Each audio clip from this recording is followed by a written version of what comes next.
MLC driver వీధి సుబ్రహ్మణ్యం హత్య కేసులో ఈ ఘటనకు సంబంధించినటువంటి ఏటీవ్గా ఆరోపణలు ఎదుర్కొంటున్నటువంటి లక్ష్మీదుర్గ ఎవరైతే ఉన్నారో అనంతబాబు భార్యపై ఇప్పుడు ఏదైతే నాన్ బెయిలబుల్ జారీ చేసినటువంటి వారెంట్ని అయితే ప్రస్తుతం ఆ జిల్లా కోర్టు అయితే రద్దు చేసినటువంటి పరిస్థితి ఉంది.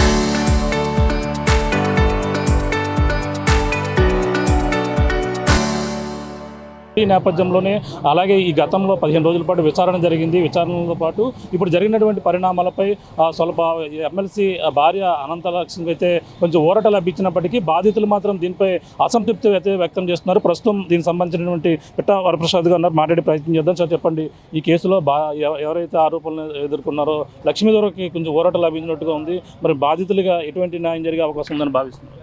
బాధితులకైతే తీవ్ర నిరాశ కలిగిందండి. ఎందుకంటే లక్ష్మీదుర్గ మొదటి నుంచి ముద్దాయిగా ఉందని అందరికీ తెలుసు, మాకు తెలుసు, పోలీసులకి, ప్రపంచానికి తెలుసు. మేమేం చేయాలి, లక్ష్మీదుర్గని కూడా అదుపులో తీసుకుంటారు, ఆమెకి రిమాండ్కి పంపిస్తారని ఆశించాం. కానీ ఆవిడకి ఈరోజు రాజమధ్యాలు చేసి పంపించినట్టుగా అనిపించింది. ఏదో సాధారణ కేసుకి జామీన్, ఏదో చెక్ బౌన్స్ కేసుకి జామీన్ ఇచ్చినట్టుగా ఒక మర్డర్ కేసు జామీన్ ఇవ్వడం మేము జీర్ణించుకోలేకపోతున్నాం.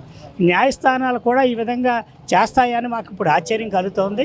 ఏమైనా సుప్రీంకోర్టు ఇచ్చినటువంటి ఆదేశాల ప్రకారంగా భవిష్యత్తులో మాకు న్యాయం జరుగుతుందని, ఆ విధంగా న్యాయం కోసం పోరాటం చేయాలని మేము సిద్ధపడతాం. ఇచ్చిందండి తీర్పు, ఏమి ఇచ్చింది, అలాగే ఏమేమి పూసిగతులతో పాటు ఈరోజు ఆవిడకి గైరాజర్లో ఉందని నాన్ బెయిలబుల్ వారెంట్ ఇచ్చారు.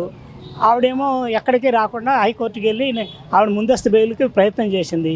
ముందస్తు బెయిల్ ఇవ్వనని హైకోర్టు చెప్పి ఎస్సీ/ఎస్టీ కోర్టుకి వెళ్ళమంది. ఎస్సీ/ఎస్టీ కోర్టుని జిల్లా కోర్టుకి బదిలీ చేశారు. జిల్లా కోర్టుకు వచ్చిన కేసులో ఆవిడ నాన్ బెయిలబుల్ వారెంట్ని రీకాల్ చేయడం అనేది, రీకాల్ ఎప్పుడు చేస్తారంటే ఎప్పుడైనా ధర్నాలు చేసినప్పుడు, లేదా ఏదైనా సంఘటనలో ముద్దాయిలుగా ఉన్నవాళ్ళు 2-3 వాయిదాలు కావాలకపోతే నాన్ బెయిలబుల్ ఇష్యూ చేస్తారు. నాన్ బెయిలబుల్ ఇష్యూ చేసిన తర్వాత ఆ రోజు మళ్ళీ కోర్టుకు హాజరయ్యి వీళ్ళు రీకాల్ పిటిషన్ పెడితే దాన్ని యాక్సెప్ట్ చేస్తారు. ఎందుకంటే అది పెద్ద కేసు కాదు. కానీ ఈ కేసులో మేము ఆశ్చర్యపోయాము అది రీకాల్ చేయడం అనేది. ఆవిడ ముద్దాయి ఇప్పుడు ఏమో రౌడీలను పెట్టుకుని తిరుగుతూ ఉంది. అక్కడేమో సిట్టుకు వచ్చి ఏ విధమైన సహకారం చేయలేదు. సిట్టు దగ్గర రౌడీలను పెట్టుకుని తిరిగింది, ఇక్కడ కోర్టు దగ్గర పెద్ద రౌడీలను పెట్టుకుని వచ్చారు. ఇప్పుడు నిజంగా ఆవిడని కోర్టు దగ్గర ఏదైనా జరిగితే వాళ్ళందరూ కూడా దాడి చేయడానికి సిద్ధపడి వచ్చినట్టుగా వచ్చారు వాళ్ళందరూ. అలాంటి పరిస్థితుల్లో మరి కోర్టు ఆవిడకి ఈ విధమైన రిలాక్సేషన్ ఇవ్వడాన్ని మేము జీర్ణించుకోలేకపోతున్నాం. ఇది తప్పుడు సంకేతాలు వెళ్తుంది. దళితులను చంపిన వాళ్ళని ఏం చేసినా సరే మేము ఏం పర్వాలేదు అనే సంకేతాలు వెళ్తామని మేము భయపడతా ఉన్నాం. అంటే వీళ్ళకి ఎటువంటి రక్షణగా కావాలనుకుంటున్నారంటే వీళ్ళకి ఎటువంటి భయాలు ఉన్నాయి? వీళ్ళకి ఎప్పుడైతే లక్ష్మీదుర్గ హైకోర్టు ఆదేశించిందో మీరు హాజరవ్వాలి సిట్టు ముందు నుంచి, అప్పటి నుంచి కూడా వాళ్ళ మీద ఉన్నది, వాళ్ళకి సహకరిస్తున్న నా మీద కూడా తిరగటం మొదలైనవి. భయపడతా ఉన్నారు, తిరుగుతున్నారు, సవాళ్ళు చేస్తూ ఉన్నారు, కానీ ప్రత్యక్షంగా చేయట్లేదు. మొన్న అయితే ఈయన బండి వెళ్తుంటే, సైకిల్ మీద వెళ్తుంటే ఆయన ఢీకొట్టి కారు వెళ్ళిపోయింది. ఆయన అదృష్టవశాత్తు పక్కకు పడ్డాడు. అదే లోపలికి పడుతుంటే కారు చక్రం కింద పడి ఆయన ఈరోజు మన మంచి లేకుండా పోను. అది చాలా బాధపడ్డాం. మేమందరం వెళ్ళాం, చూసితే అతనికి తల తెగిపోయింది, 4-5 కుట్లు పడి వైద్యం చేశారు. వేళే చేశారన్నది మా దగ్గర ఆధారాలు లేవు. కాకపోతే వాళ్ళు చేయడానికి వాళ్ళు తప్పించి వేరే ఎవరు కూడా వీళ్ళకి శత్రులు లేరు. వీళ్ళకి సానుభూతి ఉంది. అందరూ కూడా బిడ్డను కోల్పోయారని వీళ్ళ మీద సానుభూతి ఉంది. సానుభూతి లేనివాడు ఈ కేసు నుంచి బయటపడాలి అని భయభ్రాంతులకు గురి చేయాలని అనంతబాబు అనుచరులు, అనంతబాబు సహకరించేవాళ్ళు చేసే పనిగా మేము భావిస్తున్నాం. పోలీసులు ఏ విధమైన రక్షణ ఇస్తారో, మరి చంపేసిన తర్వాత రక్షణ ఇస్తారో పోలీసుల రక్షణ కాదు, కోర్టే రక్షణ లేకుండా చేస్తుందని మేము అభిప్రాయపడుతున్నాం. ఓకే, వీధి సుబ్రహ్మణ్యం తండ్రి ఉన్నారు, మాట్లాడదాం. చెప్పండి, ఏంటి మీ భయం ఏంటి? ఇప్పుడు ఈరోజు వచ్చారు, మీకు ఎటువంటి భయం ఉందో చెప్పండి. మాకు ఎటువంటి భయం అంటే అండి, అనంతబాబు భార్య వీళ్ళిద్దరే కాదండి, మా పెద్ద అబ్బాయిని చంపేస్తారు. ఇంకా ఈ వెనకాల అనుచరులు ఉన్నారండి. ఈ అనుచరులను కూడా బయటికి లాగాలండి వీళ్ళతో పాటు. వీళ్ళిద్దరిని వాళ్ళని మొత్తం వీళ్ళందరినీ లోపల వేస్తేనండి మాకు ప్రాణాపాయం ఉన్నదండి. వాళ్ళని లోపల వేస్తేనే కదా మాకు ధైర్యంగా ఉంటుందండి. పోలీసు వారిని, కోర్టు జడ్జి గారిని కోరుకుంటున్నామండి. దెబ్బ ఎలా తగిలింది మీకు? నేను పనికి వెళ్ళి వచ్చేదండి, వెనకాల నుంచి వచ్చి కారు రాసుకుని పోయిందండి. ఆ సైకిల్ మీద అలా పడిపోయాను అనమాట అండి. పడిపోతే ఇక్కడ దెబ్బ చిట్లిపోయిందండి, 5 కుట్లు అడ్డాయి. ఆ కారు ఎవరో ఓను లేదండి. మా భార్య చెప్పినట్టు 1 రోజుల నుంచి మాకు రోడ్డుకి కాలం ఉంటుందండి, అవతల రోడ్డుని ఫోన్లు మాట్లాడతాం.